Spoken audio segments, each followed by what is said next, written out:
If you guys have been following along with the channel, then you'd know that one of my biggest concerns right now is that the Trump administration is stripping due process rights away from folks and is now sending innocent people off to an El Salvadorian prison where they will likely be subjected to violence, torture, and possibly even death. And now we are learning of yet another story where the Trump administration has even admitted that they made a mistake in deporting somebody, except they are not making any attempts to rectify their mistake.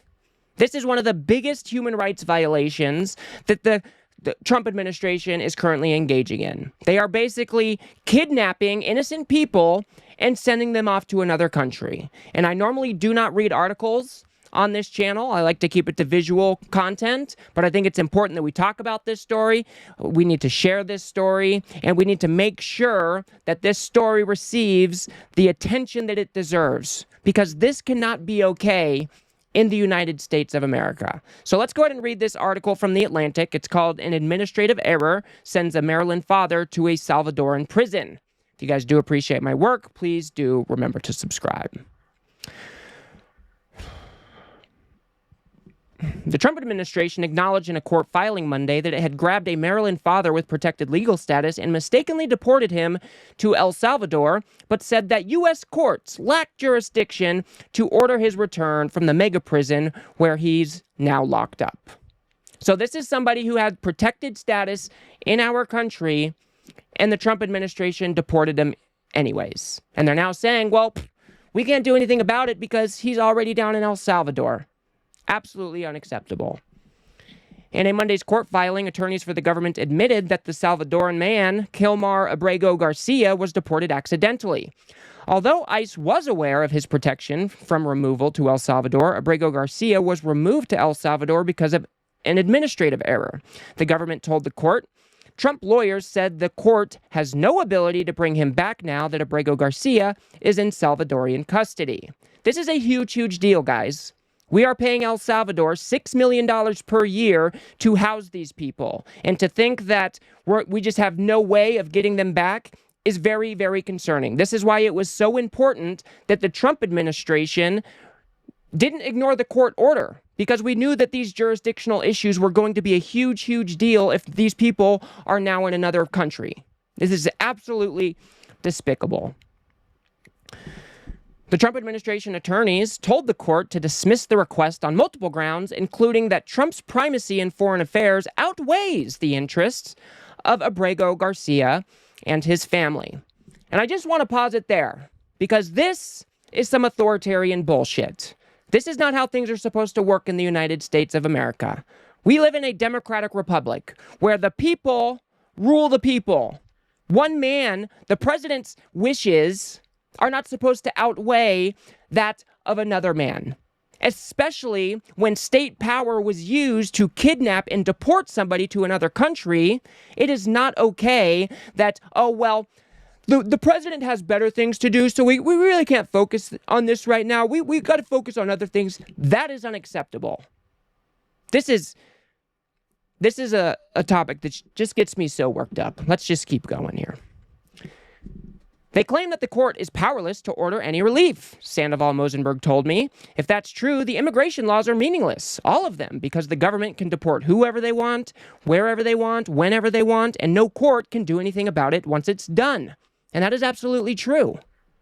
If we don't have any jurisdiction over these people, then that means what? Trump can just go ahead and just start shipping people off to other lands and we have absolutely no recourse? Again, this is absolutely absurd. The court filings show Abrego Garcia came to the United States at age of 16 in 2011 after fleeing gang threats in his native El Salvador. In 2019, he received a form of protected legal status known as withholding of removal from a U.S. immigration judge who found he would likely be targeted by gangs if he were deported back. Just think about how insane that is. He went through our court system, and an immigration judge determined that if he were returned to El Salvador, that he would likely be persecuted, he would likely be subjected to violence. And now the Trump administration has just sent him there anyway. Where is the rule of law, people? What are we doing here? Abrego Garcia who is married to a U.S. citizen and has a 5-year-old disabled child who is also a U.S. citizen, has no criminal record in the United States, according to his attorney. The Trump administration does not claim he has a criminal record, but called him a danger to the community and an active member of MS-13, the Salvadoran gang that Trump has declared a foreign terrorist organization. And now they go into why that is an absurd claim as well. This is something that the right is going to be trying to run away with. They're going to try to say that he's convicted MS-13 gang member. But just remember this next bit of information to refute these claims, okay? Sandoval Mosenberg said that those charges are false, and the gang label stems from a 2019 incident when Abrego Garcia and 3 other men were detained in a Home Depot parking lot by a police detective in Prince George's County, Maryland. During questioning, one of the men told the officers Abrego Garcia was a gang member, but the man offered no proof, and police said they didn't believe him, filings show. Police did not identify him as a gang member. So this just came off some random claim made from somebody else who was also getting arrested at the time, okay? Abrego Garcia was not charged with the crime, but he was handed over to U.S. Immigration and Customs Enforcement after the arrest to face deportation. In those proceedings, the government claimed that a reliable informant had identified him as a ranking member of MS-13. Abrego Garcia and his family hired an attorney and fought the government's attempt to deport him. He received a withholding of removal 6 months later, a protected status. So that means he went in front of the judge after these claims of him being an MS-13 gang member had been made, and the judge determined that he should still receive this withholding of removal protected status. What does that tell you?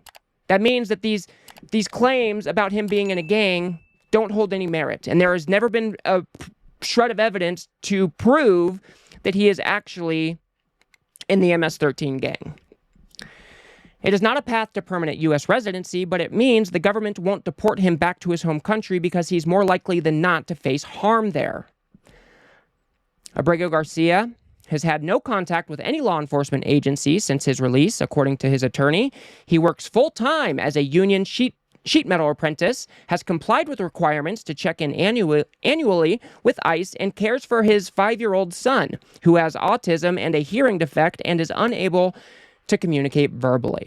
So this is a man who holds a steady job, a union job. He has done everything he needs to do. He's jumped through all of the hoops to get his, what do they call it here? To check in annually with ICE. He's moved to an annual schedule.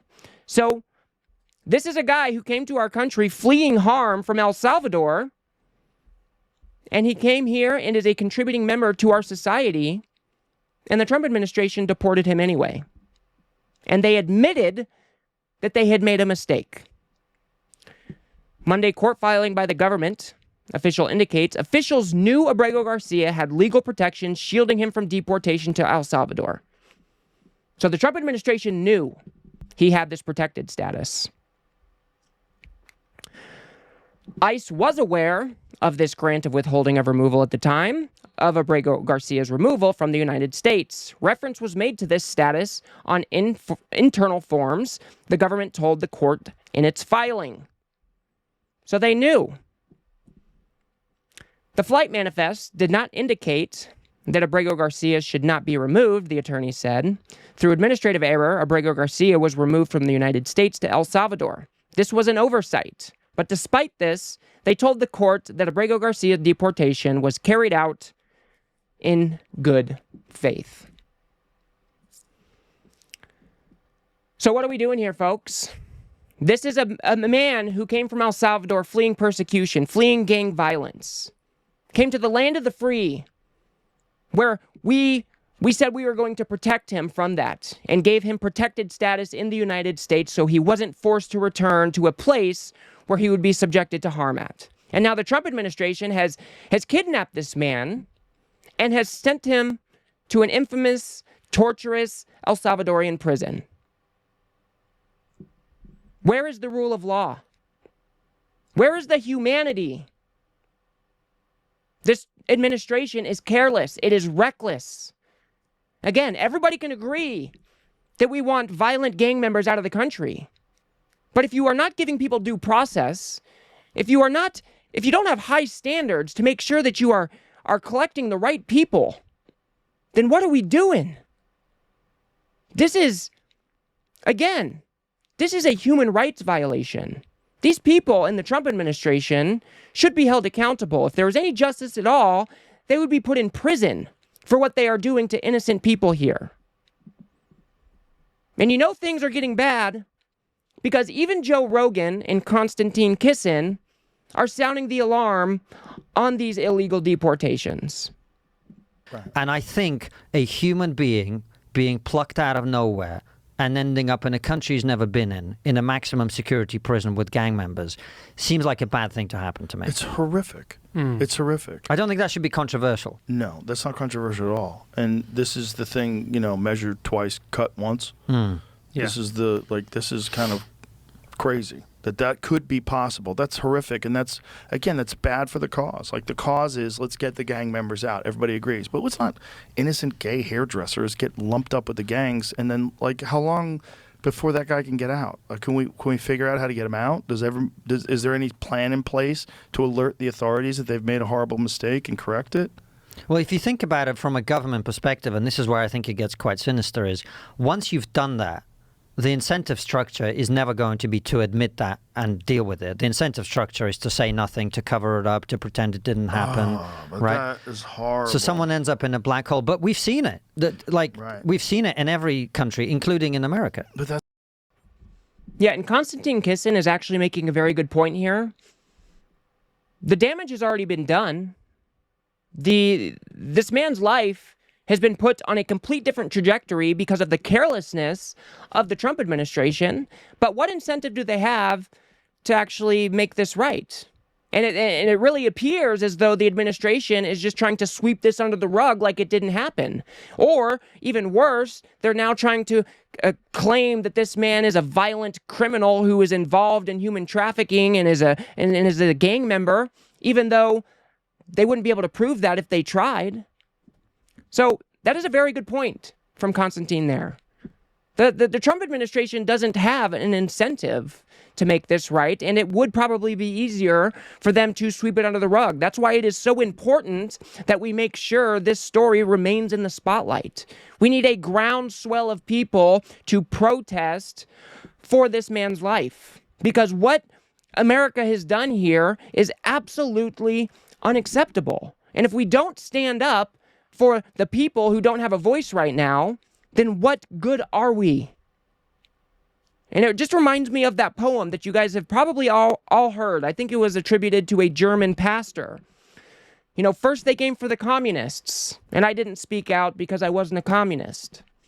Then they came for the trade unionists, and I didn't speak out because I wasn't a trade unionist. And then they came for the Jews, and I didn't speak out because I was not a Jew. And then they came for me, and there was no one left to speak for me. That is the place that we are currently finding ourselves in, folks. We need to make sure that the Trump administration is held accountable, and we need to do whatever it is in our power to make sure that this situation gets rectified. And he is only one of about, at least maybe a dozen other stories that we've found, somewhere close to there, innocent people being kidnapped and sent to another country. We have to stand up for these people. The United States of America is supposed to be better than this. But now we have an authoritarian regime who thinks that they can get away with doing whatever it is the hell that they want. And now we're seeing human rights violations that we haven't seen in this country for decades. For decades. So please call your Congress member, call your senator, call anybody that it would make sense to call, and speak out against these illegal removals of these people. We cannot let this stand in our country, or else we're complicit in the shittiness. So, I will leave it there for now, guys. If you guys got anything out of this video, please do remember to smash that like button and subscribe. Maybe share it with a friend or two. I'd very much appreciate that. We've got to build something here on the left that adequately pushes back against this right-wing media ecosystem that just ferments the MAGA brain rot every single day. So if you do like what I do here, please do remember to smash that subscribe button. And if you guys want to learn more about other innocent people who have also been kidnapped and removed from our country, watch that video and share that video on the screen now. Otherwise, I'll see you guys on the next one.